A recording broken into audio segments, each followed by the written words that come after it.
The Varnak Empire ruled many parts of the galaxy. They were known for being strict, harsh, and unforgiving. They had powerful warships, strong armies, and no patience for weakness. Many planets followed their orders, not because they wanted to, but because they were afraid. For a long time, the Varnak controlled everything around them with fear. They believed they could do whatever they wanted and that no one would ever stop them. In a quiet corner of space far from Earth, there was a peaceful planet named Drisna. The people on Drisna were gentle and kind. They had no weapons, no armies, and no desire to fight. They cared for nature and lived in harmony with the land. They grew their food, shared everything they had, and welcomed anyone who came in peace. But one year something terrible happened. Their water began to run dry. Their machines broke down. The crops stopped growing. The people of Drisna asked the Varnak for help, since they were part of the empire. But the Varnak refused. They told the Drisnians to fix their problems alone. The peaceful planet was left to suffer in silence. The people of Drisna were scared. They knew they couldn't fix things by themselves, so they sent a message into space, hoping someone would hear them. It was a soft, simple call for help. The signal traveled across the stars, through old channels and quiet networks until it finally reached Earth. When people on Earth heard the message, they didn't ignore it. They listened carefully. They asked, "How can we help?" And then they answered with action. 10 humans volunteered to go. These were not soldiers or fighters. They were helpers, engineers, doctors, teachers, and builders. They were kind, skilled people who wanted to make a difference. They packed tools, clean water systems, and seeds. They brought medical kits, solar panels, and books. They boarded a small ship and left Earth behind, heading for Drisna with hope in their hearts. When they arrived, the Drisnians greeted them with joy. Music filled the air. Children danced. Families cooked meals for the humans. Everyone on Drisna believed this was the beginning of something good. The humans went to work right away. They fixed the wells, cleaned the water pipes, and restored the broken machines. They taught new ways to grow food using less water. Trees were planted. Rivers began to flow again. For the first time in a long time, Drisna was smiling. But far above, the Varnak were watching. They saw what was happening and became angry. To them, this was a sign of disrespect. They didn't like that humans had entered a part of the galaxy that they believed they owned. They didn't care that the humans were helping. They only cared that no one had asked them for permission. The Varnak felt insulted. And when the Varnak feel insulted, they strike back. They sent a warship to Drisna. It came during the night with no warning. The humans were asleep in their tents when the Varnak soldiers arrived. The soldiers didn't explain anything. They didn't ask questions. They simply stormed the camp and took the 10 humans by force. The Drisnians tried to speak up, but they were pushed away. There was no time to resist. The humans were captured, placed in a cold ship, and taken away from the planet. They didn't know where they were going or why. The ship flew through the dark, silent space until it reached a secret Varnak base, hidden on a distant moon. The humans were separated and locked inside small, empty rooms. There were no windows, no clocks, no contact with anyone. They had no idea what was happening. No one came to explain. No one told them what rules they had broken. They waited in fear, hoping someone would help. But no help came. Then one by one they were taken from their cells. They were brought into a large, cold room. The floor was dark gray. The walls were hard metal. In the center of the room were 10 chairs. No one else was there. No judge, no trial, no defense, only silence. The Varnak watched from behind hidden screens, pressing buttons without emotion. They treated the humans like machines, things to be turned off. And then the executions began. Each human was strapped to a chair. There was no talking, no mercy, no last words. One after another, their lives were ended with a silent flash. When the last human had fallen still, the Varnak shut off the lights and left the room. There were no names recorded, no families notified. The bodies were not returned. The Varnak erased everything. They thought that by hiding it, no one would ever know. They believed they had done a quiet job, a clean job, a forgotten job. But they were wrong. Inside the control room, there was a young Varnak worker. He had only recently joined the Empire's forces. He wasn't cruel like the others. In fact, his younger brother had once been saved by a human during a sickness on a different world. That act had always stayed in his mind. So when he saw the 10 humans being killed without reason, something inside him broke. He knew it was dangerous, but he couldn't stay quiet. He copied the security video onto a small device and hid it inside his boot. After his shift ended, he walked out of the base and caught a supply ship heading toward a trading station. Once he reached the station, he snuck into a back room and used an old data port. There, he uploaded the video to a hidden public channel used by smugglers and travelers. The message read, "The Varnak have killed 10 humans. They were helpers. They were innocent." The video began to spread. First, it reached a small human ship near the outer colonies. The captain watched it and froze. His niece had gone to help on Drisna. He recognized her face in the video. She had been one of the 10. His heart broke, and he knew the world had to see. He shared the video with everyone he knew. Then it reached a mining base near Saturn. Workers dropped their tools and gathered around the screen. They watched in silence. Some cried. Some stared in shock. Others stood with clenched fists. Next, the video hit Earth. Within hours, it was everywhere. People in schools, homes, ships, and cities saw the footage. They saw the smiling faces of the 10 humans. They saw their peaceful mission. They saw the cold way they were taken. And finally, they saw the way their lives were ended, quiet, without reason, without care. At first, there was silence, deep, heavy silence. No one could believe what they had just seen. Then came the grief. People lit candles. They placed flowers at buildings. They shared stories about the 10. Families hugged each other tightly. Friends sat together and wept. But slowly, grief became something else. It became anger, quiet, burning anger, not the kind that explodes, the kind that grows. People on Earth looked at the stars and remembered. They remembered that humans do not forget.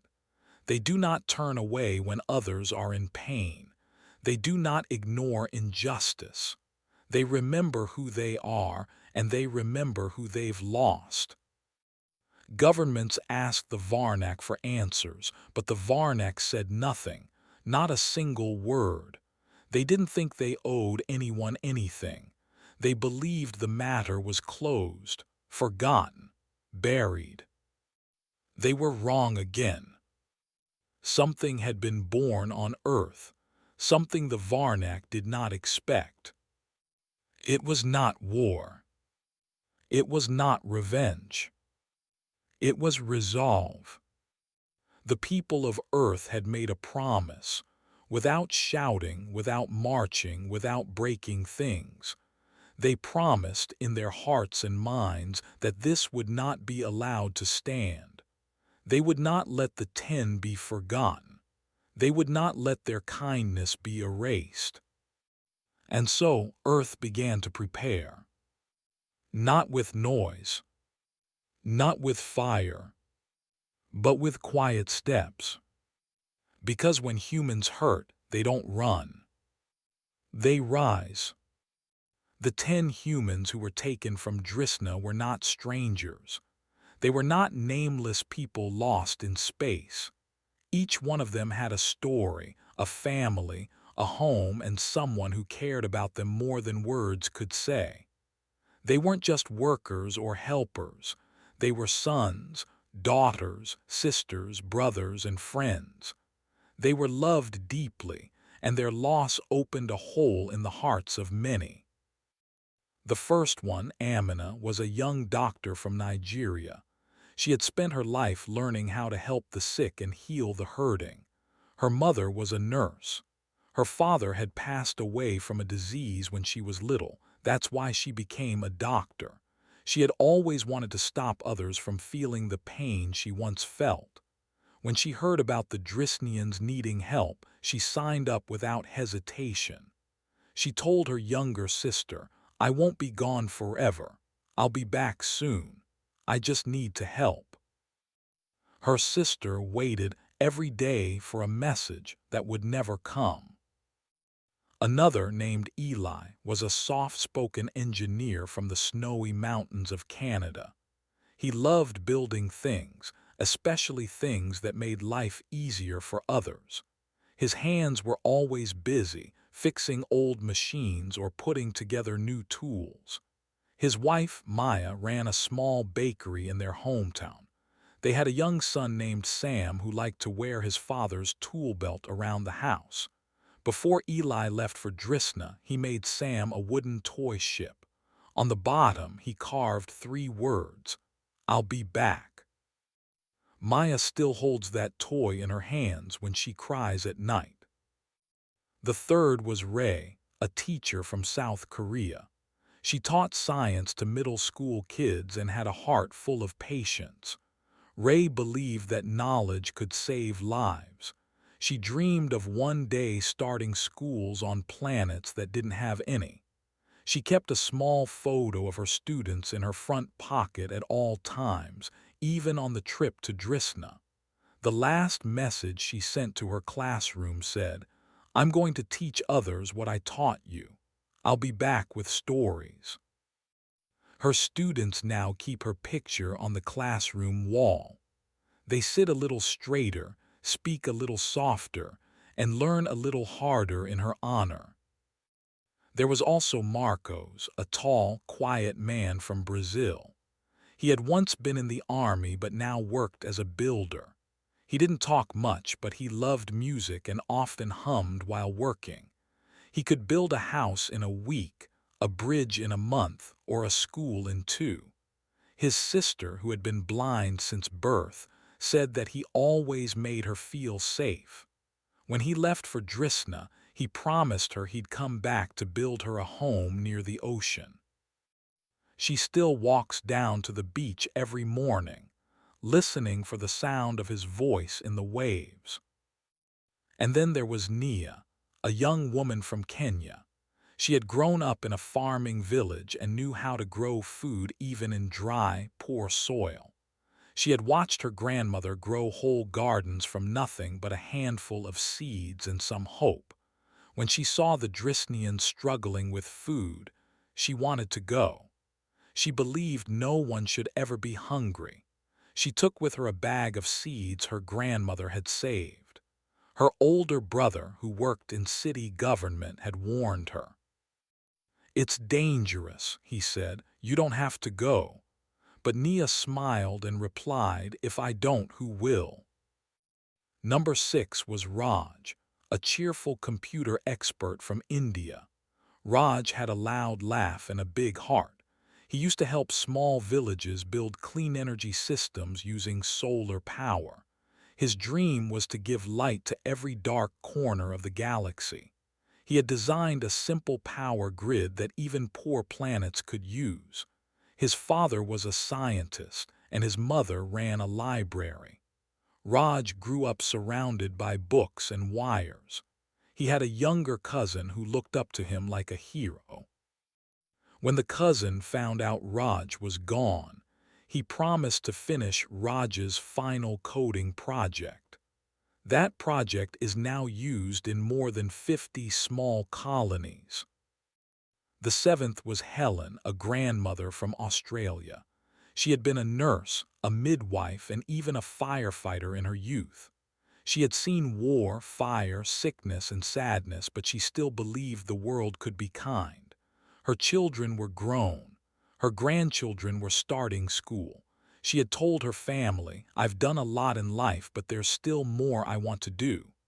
She brought with her a crate of medicine and a heart full of hope. Her family lights a candle for her every Sunday. They say her spirit is still out there, helping others. Number 8 was Kaido, a quiet boy just 20 years old from Japan. He was the youngest of the 10. Kaido was shy but brilliant. He worked with plants, learning how to make them grow in places without much soil or water. He loved flowers, especially ones that bloomed in the night. He used to send photos of his favorite plants to his grandmother. Before leaving, he gave her a single moonflower in a glass jar. "It blooms in the dark," he said, "like people."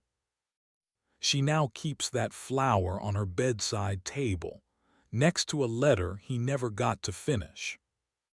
The ninth person was Ahmed, a mechanic from Egypt. He had strong hands and a gentle smile.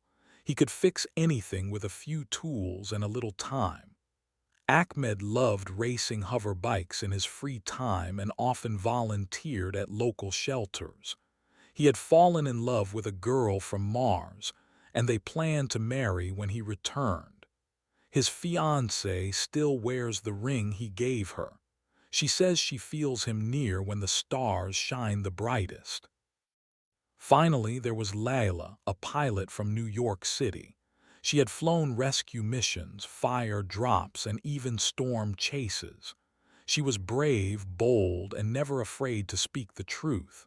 She had a little brother who wanted to be just like her. Before leaving Earth, she gave him her lucky flight patch and said, "Keep it safe. I'll need it when I'm back." He now wears it on his school backpack and tells his friends, "My sister saved a planet." Each of these 10 humans was more than a name. They were memories. They were dreams. They were proof that even in a big, cold galaxy, kindness still lived. And now each of them was gone, taken without reason, taken without mercy. But more than anything, each of them had someone who would not forget. Their families were not rich or famous, but they had voices.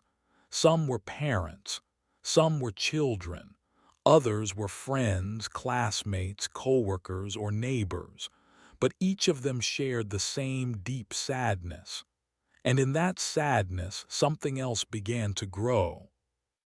You see, when someone you love is taken from you and no one gives you answers, your heart becomes a storm. A soft storm at first, but it grows stronger over time.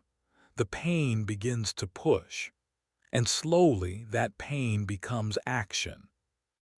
Amina's sister reached out to other doctors across the galaxy, telling them her story. Eli's wife sent the video of his death to every news station she could find. Ray's students wrote letters to the leaders of Earth and beyond, begging them to speak up.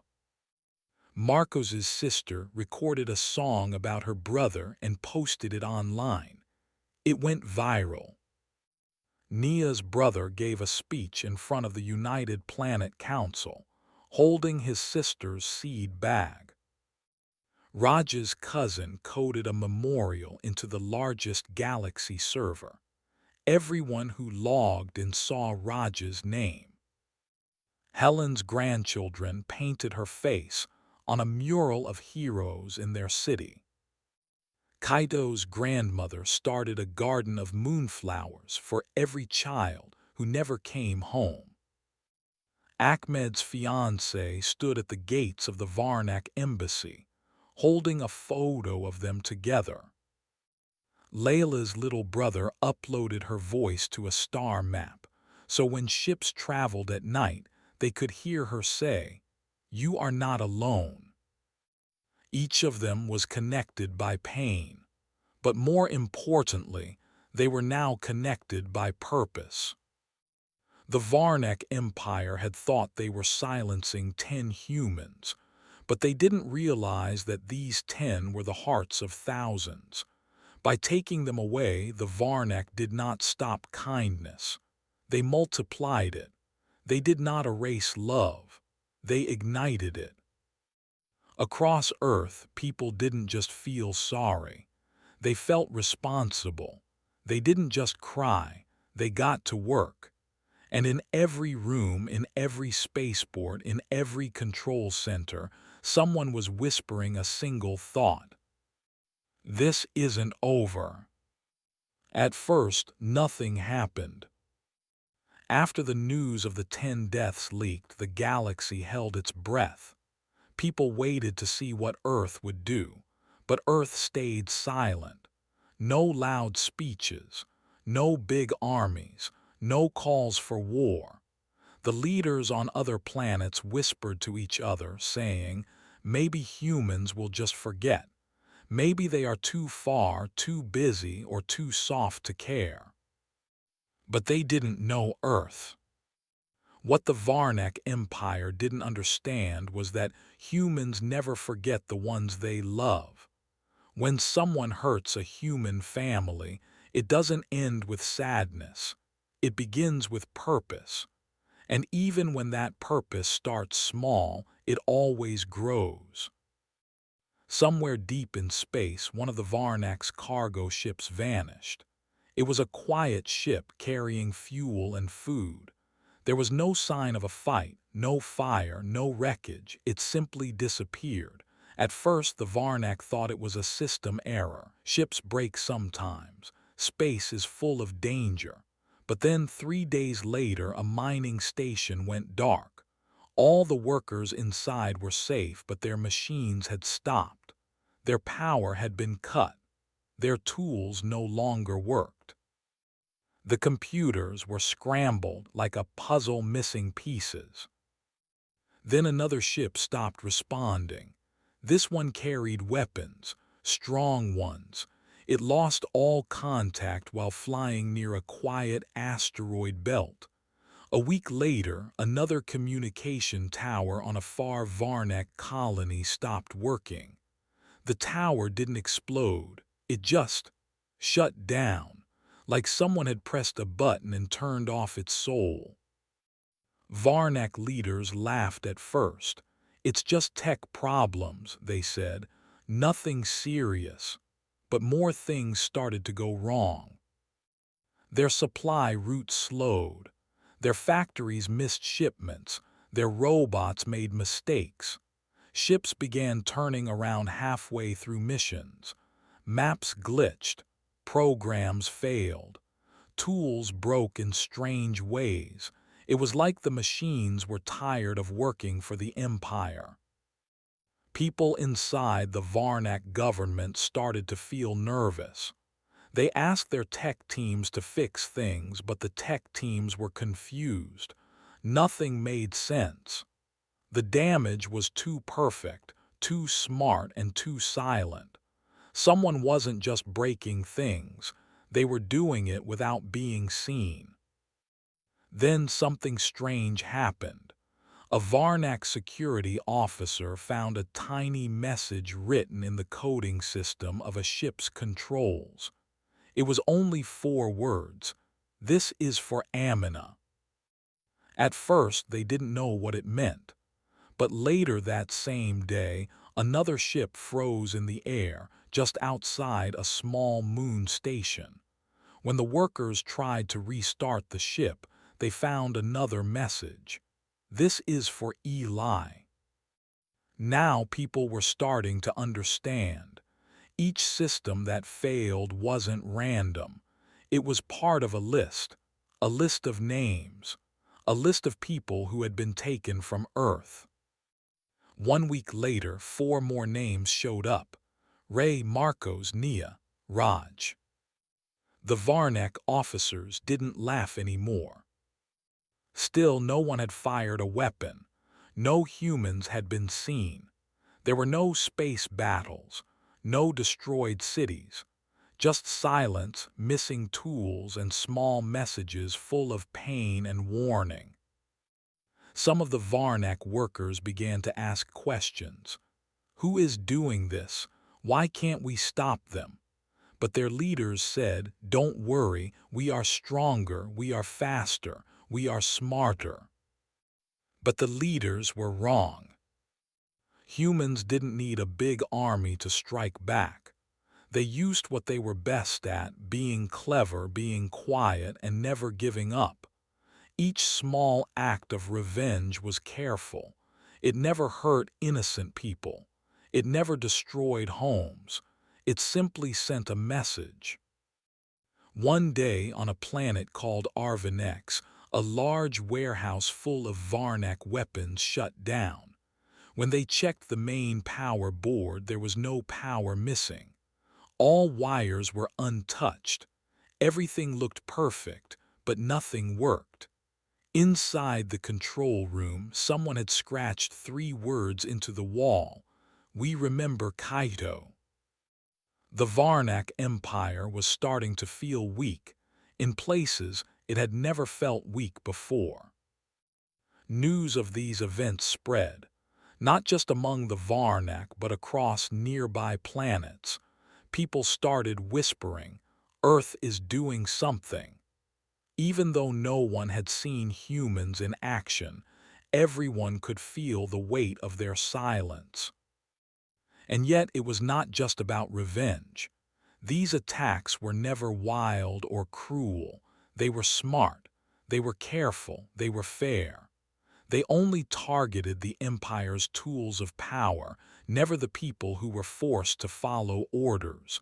That made everyone even more afraid, because it meant someone knew what they were doing. Someone had studied the systems. Someone had planned all this. People on the inside, people who worked for the Empire, started to feel nervous. They began to wonder, what if Earth is already here watching us? Some of them even started to leave their jobs. Some sent secret messages to Earth saying, "I'm sorry, I didn't know what was happening.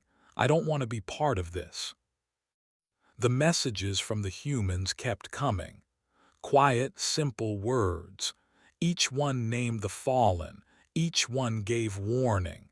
Each one told the Empire, "You hurt the wrong people." Then one day, the Varnak Leadership Center got a surprise. A full map of their own security systems was sent to them, but not from their own people. It came from an unknown sender with one line at the bottom: "Helen's light still shines." They were stunned. That map was secret. Only top leaders were supposed to know it, but somehow the humans had found it. Not only that, they had made copies. That was the first time the leaders realized something deep. Earth wasn't reacting, they were preparing. A few days later, small accidents began happening inside the Empire's capital city. Traffic lights changed too fast. Delivery drones went to the wrong places. Messages between officers took longer to arrive. On the outside, these looked like mistakes, but inside it was chaos. Everything felt a little off. And every time someone looked closely at a failed system, they found one thing in common: a name. Layla, Ahmed, Kaito, Amina, Raj, Nia, Marcos, Eli, Helen, Ray. The 10 humans they had killed. Soon, people on the Empire's planets began to ask hard questions. Why are these names showing up? Why is Earth silent? Why are things going wrong? The leaders didn't have answers, or if they did, they kept them hidden. But hiding didn't help anymore. Fear was spreading faster than any ship could fly. Some colonies under Varnak rule started to push back. If Earth can stand up to the Empire, maybe we can too, they said. And that's when the Varnak started to lose more than just ships and power. They started to lose control. In the shadows, the small revenge continued. Slow, steady, and sharp like ice melting on glass. By this point, the galaxy had changed. It wasn't loud. It wasn't messy. It was quiet like falling snow, but everyone knew what it meant. A message was being written across space, one piece at a time. You don't hurt humans and walk away. You don't take 10 lives and expect silence. And you don't mess with Earth. Because humans do not forget. The Varnak Empire had ruled the stars for a very long time. They were used to fear. Other planets followed their rules without question. Most people did not speak against them. Those who did were punished. So when small problems started, the leaders didn't worry. They thought it was just a few broken tools, a few late ships, a few missed messages, nothing more. But they were wrong. One high commander named Gravel was the first to feel something was off. He worked in the control center on a planet called Drazon Prime. His job was to look at all the reports from different colonies, ships, and systems. He read them every day, sorting through numbers, files, and updates. Most days, everything looked normal. But then, strange patterns began to appear. One ship lost power near an empty moon. The next day, another ship in a different zone stopped moving. Then a factory on the other side of the Empire shut down. Gravel looked at these reports and asked, why are these failures happening in different places but in the same way? At first, the others laughed. It's nothing, they said. Machines break, it's just bad luck. But Gravel was not so sure. He started making a map on his screen. He placed a red dot for each failure. Then he added dates and times. The map looked strange. The dots weren't random. They followed a path. They formed a trail like footsteps moving through the stars. Then he saw the messages. This is for Amina. We remember Eli. Kaido's light never ends. Gravel had seen those names before. He searched the files. He found the hidden report about the 10 humans who had been executed. The files had been locked. He used his secret passcode to open them. His eyes widened as he read the truth. These were the same names. Now he understood. The failures were not random. They were not just tech problems. Someone was sending a message. Someone was moving through the Varnak Empire, striking its systems, numbing the dead, and never being caught. Gravel called a meeting with the other leaders. They sat around a large table in a dark room, looking serious. We have a problem, Gravel said. Another leader, Veltra, shook her head. It's nothing. We are wasting time. Gravel pressed a button. The map appeared on a giant screen. It showed all the red dots and all the names. This is not luck, he said. This is a plan, and it is working. The room went quiet. One general cleared his throat. You think this is Earth? Gravel nodded slowly. Who else would it be? Someone else whispered, but Earth hasn't said anything. No warning, no news, no threats. Gravel turned to him. Exactly, that's the scariest part. They aren't shouting, they are planning. They are already inside our systems. They don't want to scare us. They want us to fall apart piece by piece. The leaders started to look worried. Veltra asked, but how? We have guards, firewalls, security bots. We control every ship and every station. Gravel answered calmly. They are not using ships or bombs. They are using brains, quiet minds, smart fingers. They are turning off our power like flipping a switch, and we don't even see their hands. More reports arrived that same week. A training base on planet Vex shut down. Half the bots there forgot how to walk.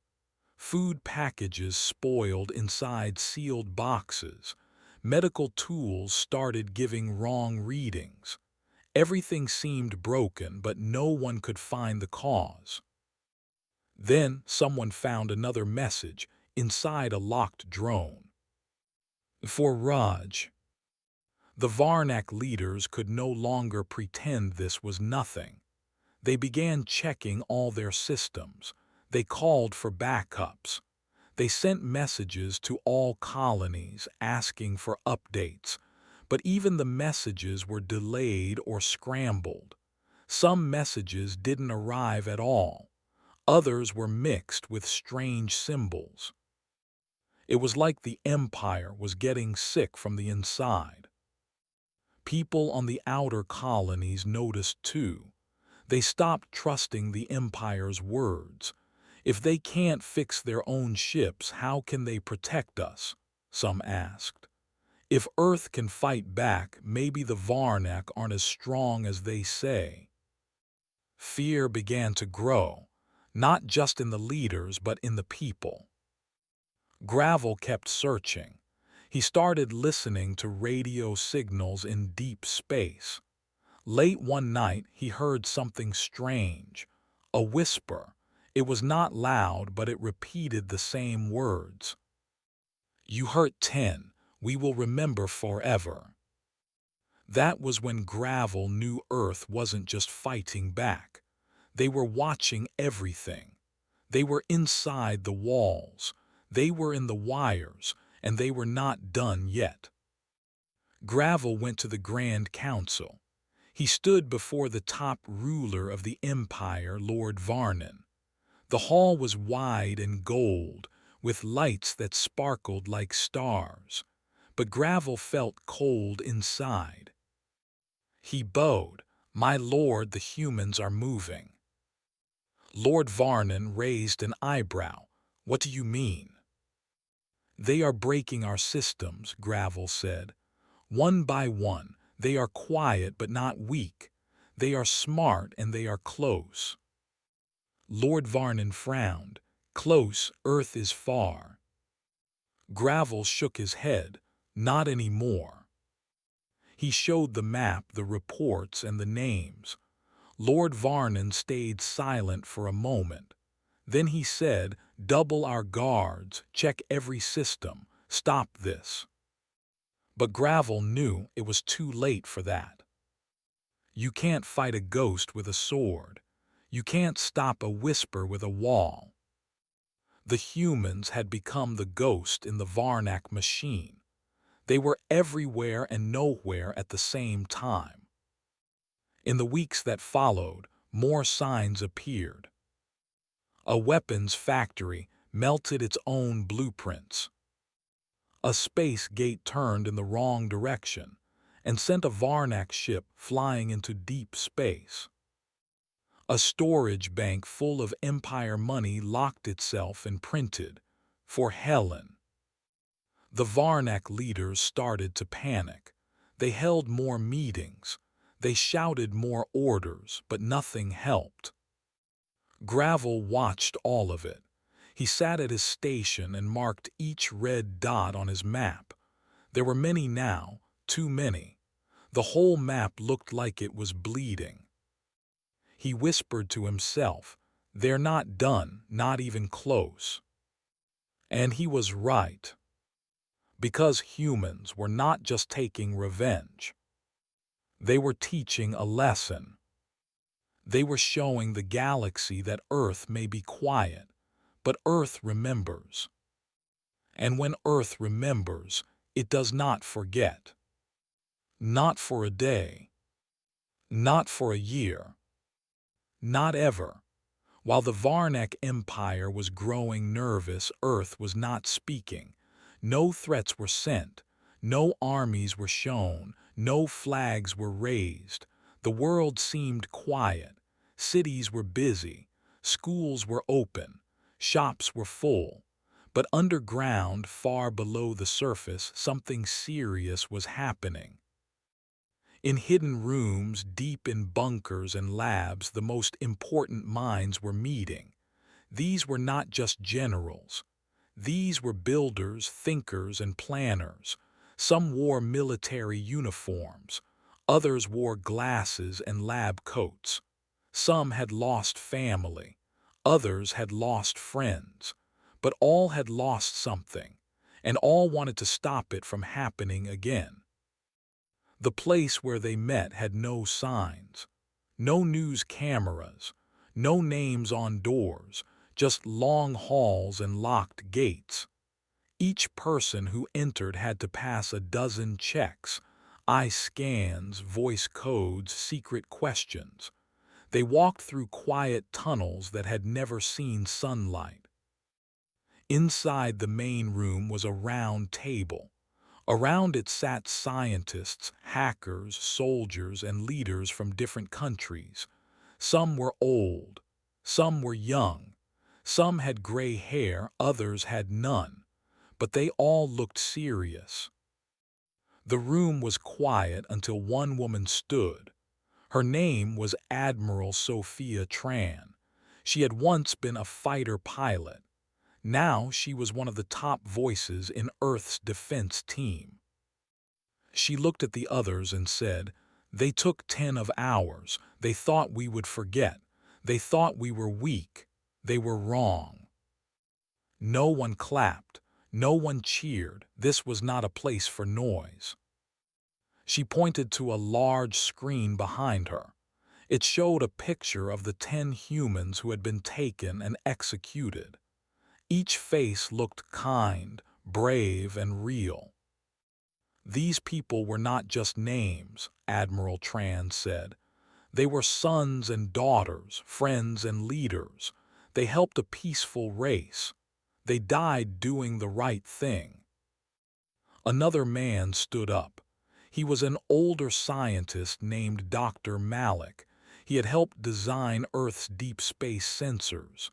"We are being watched now," he said. "But that's good. Let them watch."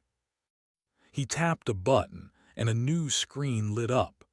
It showed dots across the galaxy. Each dot was a Varnak system that had already been touched by Earth's quiet actions.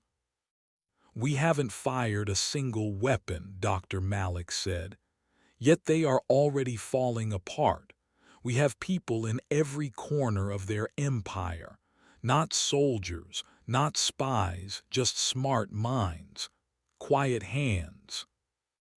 Another voice came from the back. It was Kendra Bell, a young tech expert who once worked at a space delivery company. She had lost her older brother in the Varnak execution. Now she worked for Earth's secret team. "We didn't wait for orders," she said softly. "We started with one small code, then another. We got into their doors, then their lights, their food packs, their messages. Now we are everywhere." The leaders nodded. They all knew this was not a war of guns. It was a war of wires, codes, and timing. Earth had chosen not to fight loud. Earth had chosen to win quiet. They called the plan Project Echo, because Earth would not shout back, but everything done to them would echo louder than the Varnak could ever imagine. Project Echo was split into 5 teams. Team Whisper. They sent false messages across the Varnak Empire, making them chase their own shadows. Team Mirror. They made fake files and videos, showing Varnak leaders saying things they never said to confuse their people. Team Lock. They closed gates, sealed doors, and froze machines in places the Varnak thought were safe. Team Drop. They slowly lowered fuel and food levels without anyone noticing until it was too late. Team Spark. They created small accidents, just enough to look like normal mistakes, but happening again and again until panic spread. Every part of the plan was made with care. No humans were hurt. No cities were destroyed. Earth's goal was not to cause fear. Earth's goal was justice. Each team had people from many countries. Some were in space. Some were underwater. Some worked from moving stations hidden near moons. They used tiny tools, some no bigger than a seed. They worked in the dark, never speaking aloud about what they were doing. And all of them remembered the 10 who had died. Back on the surface, the people of Earth did not know all the details, but they knew something was happening. They saw fewer Varnak ships in the sky. They heard fewer stories about Varnak leaders talking big. They saw strange news from across the stars, stations breaking, signals failing, and the mighty Varnak getting quiet. Still, Earth's leaders stayed silent. They did not give speeches. They did not post videos. They let the work speak for itself. Admiral Tran met with a small group of young thinkers one morning. She asked them, "What is the goal?" A girl with bright eyes said, "To make sure they never hurt humans again." A boy beside her said, "To stop them without becoming like them." Admiral Tran nodded. "Yes, we don't need to be monsters to stop monsters." Earth was not only planning attacks, they were also building something stronger than weapons. They were building trust across planets. They sent quiet signals to other races that had suffered under the Varnak Empire, messages that said, "You are not alone." One by one, small groups answered back. They offered help. They shared stories. They gave Earth information. Soon, Earth had friends in places the Varnak didn't even know about. Together, they formed the Silent Chain, a group of peaceful helpers from many worlds, all working to stop the Empire without a single loud fight. Each night, messages were sent through secret lines. Each day, another system blinked off the map. The Varnak Empire kept looking for a giant enemy ship. They didn't see the real threat: 1,000 small hands turning off their lights one switch at a time. As Project Echo continued, Earth's best minds also met to decide what would come next. If the Empire fell, what would fill the empty space? They didn't want to take over. They didn't want to rule. They wanted safety. They wanted peace. So they started writing a promise plan, a simple set of rules that any race could follow. Rules like: do not harm those who help others. No one is above justice. Words come before weapons. Life is worth more than power. These words were written into hundreds of languages. They were not laws. They were hopes, dreams, a promise from Earth to the stars. Kendra Bell read the promise plan one morning and cried. "My brother would have loved this," she said. Admiral Tran put a hand on her shoulder. "He helped create it. We all did." And so, Earth's secret plan was not just about breaking the Empire. It was about building something better afterward. By the end of the 4th month, the teams of Project Echo had reached 300 Varnak systems. Reports from the Varnak side showed missing ships, broken shields, confused leaders, and growing fear. Back on Earth, the teams did not celebrate. They just worked harder. Because they knew the job was not done. Not yet. They had to finish the message. Not with noise, but with truth, with memory, with justice. They would not rest until the stars knew. Earth is quiet, but Earth is watching. Earth remembers, and Earth never forgets. Earth did not fire big weapons. It did not send armies into space. But still, things started falling apart across the Varnak Empire. The attacks were not loud. They were silent. Yet they were strong. And they were everywhere. In one part of the galaxy, a Varnak outpost lost power. The lights flickered, then died. Doors would not open. Screens went dark. At first, the soldiers thought it was a power failure. But the backup systems didn't work either.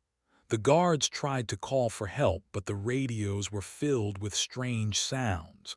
Then the food machines stopped. Water taps gave nothing. Slowly, the soldiers began to panic.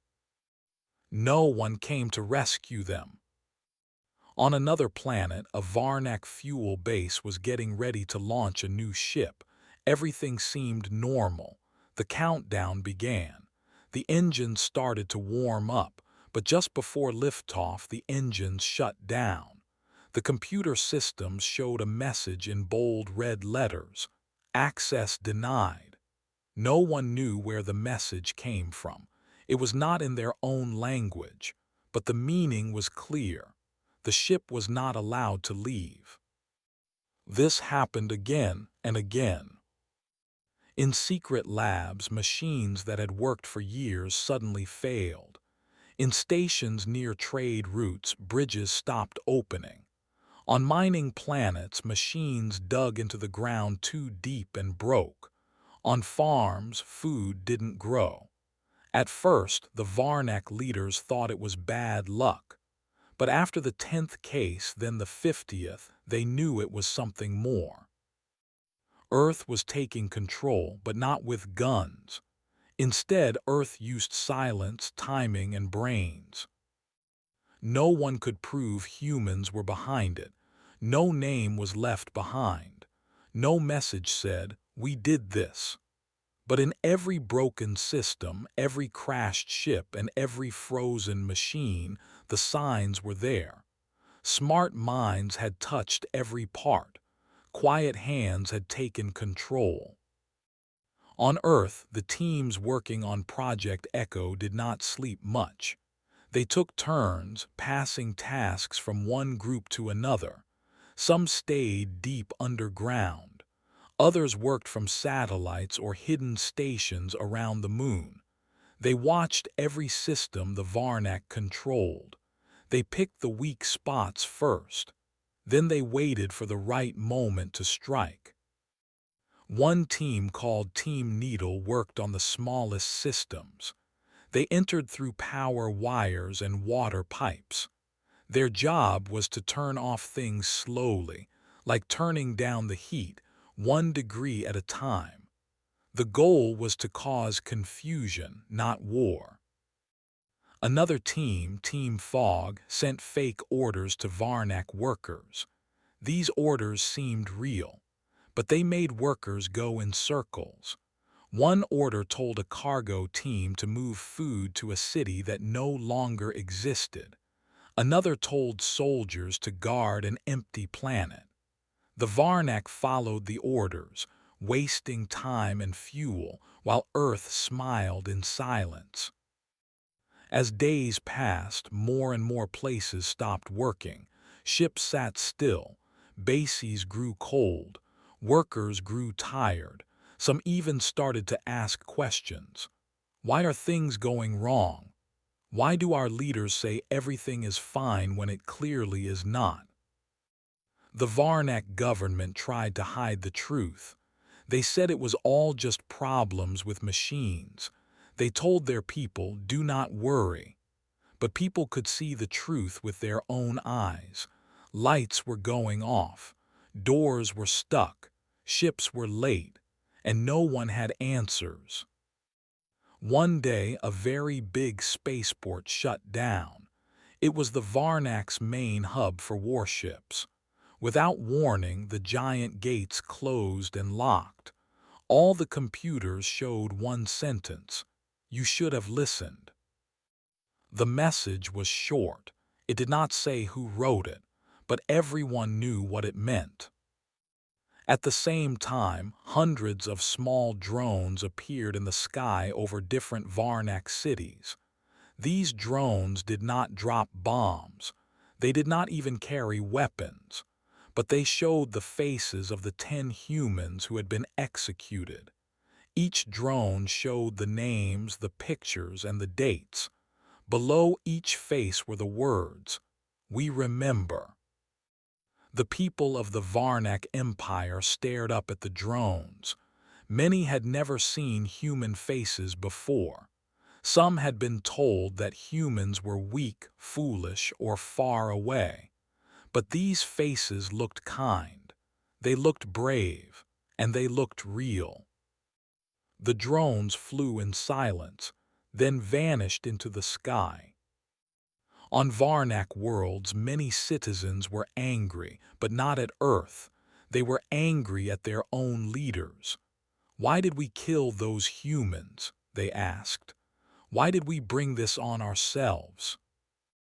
In secret, more people started joining Earth's side. They passed along codes. They hid tools. They shared secrets. The silent chain, the group of peaceful helpers from many races, was growing fast. On Earth, Admiral Tran sat in the control room. She watched as more and more systems turned red on the Varnak map.